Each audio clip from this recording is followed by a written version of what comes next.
ভারতবর্ষ স্বাধীনতা পেয়েছে 1947-এ।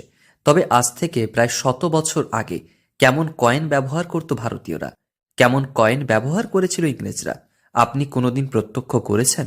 কিংবা মুঘল আমলে কেমন ছিল মুদ্রা, কিংবা বিদেশের কয়েন বা দেখতে কেমন? তবে এক শিক্ষক সংগ্রহ করে রেখেছেন প্রায় শতাধিক কয়েন। ভারতবর্ষ এবং ভারতবর্ষের বাইরে বিভিন্ন কয়েন তার সংগ্রহে। আপনি চাইলে বিনামূল্যে পরখ করে দেখতে পারবেন। দেখুন, আমরা একেবারেই দাঁতন বলতে একেবারে উড়িষ্যা সীমানায় থাকি, প্রান্তিক এলাকায় থাকি। এখানে বসে কয়েন সংগ্রহ করা এরকম কখনোই মাথায় আসেনি। ঘটনাটা ঘটেছিল ষষ্ঠ শ্রেণীতে পড়ার সময়। আমার বাবা একটি কয়েন বাসের কন্ট্রাক্টরের কাছ থেকে এনে দিয়েছিলেন, যে কয়েনটি আসলে অচল পয়সা বলে তারা দিয়েছিল। পরে ওটা দেখেছি যে ওটা শ্রীলঙ্কার একটি 25 পয়সা ছিল।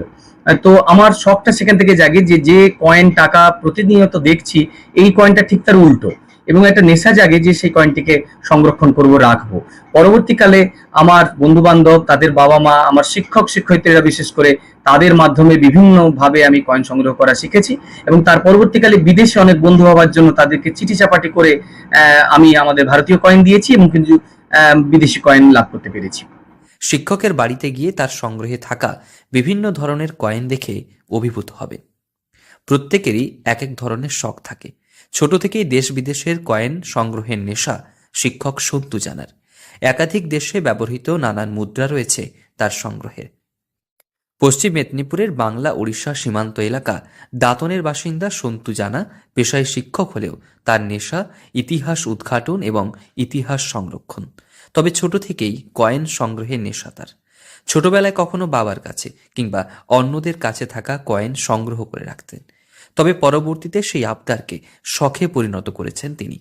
এখনো পর্যন্ত প্রায় 40টি বিভিন্ন দেশের কয়েন রয়েছে তার কাছে এবং সযত্নে সেগুলিকে গুছিয়ে রেখেছেন তিনি। ইউরোপ, জার্মানি, ইতালি, ফ্রান্স সহ নানান বিদেশের কয়েন রয়েছে তার কাছে। শুধু তাই নয়, বিদেশের পাশাপাশি নিজের দেশ ভারতবর্ষেরও প্রাচীন কয়েন রয়েছে তার সংগ্রহে। প্রাচীন মুঘল সময়ের 1 পাই সিক্কা থেকে নানান ধরনের মুদ্রা রয়েছে শিক্ষকের সংগ্রহে। এছাড়াও ইংরেজ আমলে রানী ভিক্টোরিয়ার ছবি সম্বলিত কয়েনও রয়েছে তার সংগ্রহে। স্বাধীনতা পূর্ববর্তী এবং স্বাধীনতা পরবর্তী সময়ের একাধিক কয়েন সংগ্রহ করে রেখেছেন তিনি। ভারতবর্ষে প্রকাশিত বিভিন্ন মনীষীর ছবি, বিভিন্ন ঘটনার বিবরণ সম্বলিত কয়েন রয়েছে শিক্ষক সন্তু জানার সংগ্রহে। প্রতিদিন বহু অনুসন্ধিৎসু মানুষ আসেন সন্তু জানার কাছে, পরখ করে দেখেন তার সংগ্রহকে, আর এতে বেজায় খুশি সন্তুবাবু। বিনামূল্যে নানান কয়েন সম্পর্কে জানতে পারবেন শিক্ষকের কাছে এলে। পশ্চিম মেদিনীপুর থেকে রঞ্জন চন্দ্রের রিপোর্ট, লোকাল 18 বাংলা।